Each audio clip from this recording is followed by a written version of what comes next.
কোনোভাবে যদি আবার আওয়ামী লীগ দিল্লির কোলে আশ্রয় নিয়ে যদি আমাদের দিকে আবারও চোখ রাঙাতে চায়, আমরা কি বসে থাকব? আমরা কিন্তু বসে থাকবো না।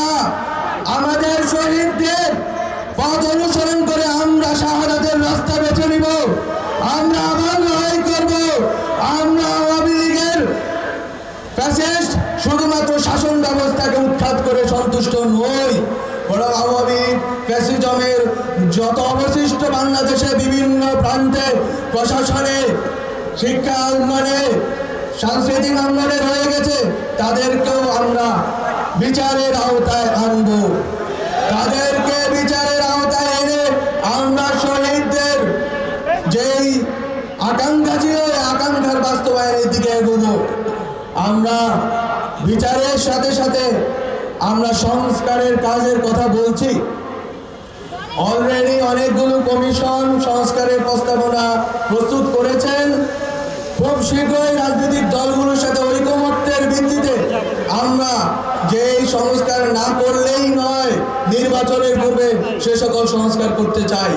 এবং এই সংস্কারগুলো মুখের বুলি নয়, বরং শেখ হাসিনা যে প্রতিষ্ঠানগুলো ধ্বংস করে দিয়েছেন, যে প্রতিষ্ঠানগুলো ধ্বংস করার কারণে আমাদের মা বোনেরা গুম ধর্ষণের শিকার হয়েছেন, বাচ্চারা গুমের শিকার হয়েছে, আমাদের বিএনপি জামাত থেকে শুরু করে বিভিন্ন রাজনৈতিক দলের নেতৃবৃন্দ আক্রমণের শিকার হয়েছেন, আহত হয়েছেন, পঙ্গু হয়েছেন, জেলবন্দী হয়েছেন।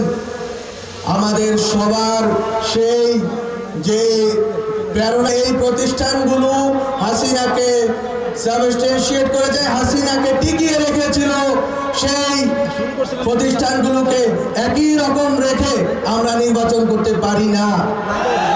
আমাদের নির্বাচন করার আগে অবশ্যই হাসিনার এই প্রতিষ্ঠানে হাসিনার যে দালালরা আছে, ফেসিবাদের যে দালালরা আছে, তাদেরকে উৎখাত করে এবং খুনিদের বিচার করে আমাদেরকে নির্বাচনের দিকে এগোতে হবে।